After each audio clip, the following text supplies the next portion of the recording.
So Jelani in this stretch of like January has been just like awesome, quite frankly. And like this Ohio State team was unranked coming into the year, which like I thought was ridiculous, just like based off of their coach and having Jelani her own self. And they beat Illinois, Maryland, and TCU. All three of those teams were ranked in the Week 10 AP poll, which was like released January 12th. And in all those games, she's just been like balling out her mind and had like outstanding like performances.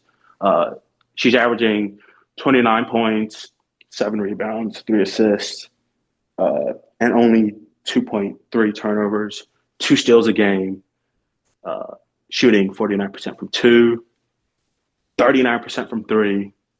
She has a 39 assist percentage, right? Like Let's she's go. literally like the sole engine of this team, and she makes them go. The way she does it in each game has been like different. It's similar but Mm-hmm. different.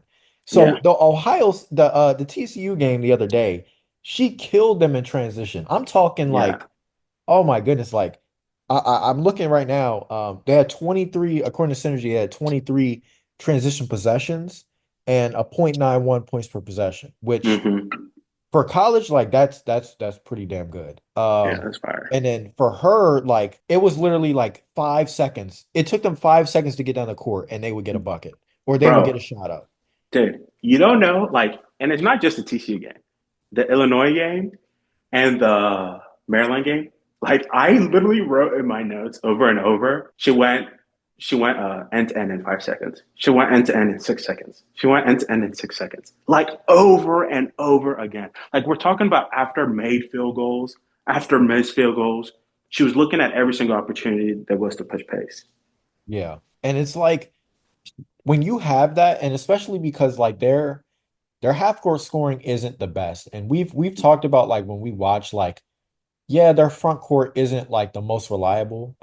Especially if you're a lead guard, you want to have like, at least one front court mate that you can rely on consistently, especially in like pick and roll stuff like that. They don't have that. So a lot of the time, their best option is like, okay, after a shot or after a rebound, find Jelani and just run. Like Mm-hmm. run to the corner, like sprint down the court. And oftentimes what happens is like either teams don't get back and it's like an easy layup or paint touch, whatever, or teams are so preoccupied with like loading up on her to prevent a drive that Yeah. it's one swing to an open three-point shooter, or it's one Mm-hmm. swing to somebody that can now attack a closeout because now the defense is in panic mode and it's like a layup or a good shot or free throws.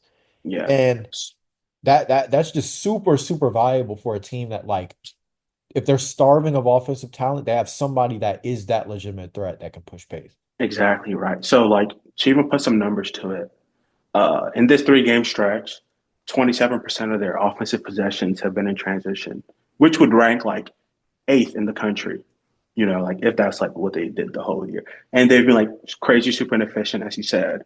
They're at 118 offensive rating in transition, like which is awesome. And like yes, it's part of the team philosophy of like the coach.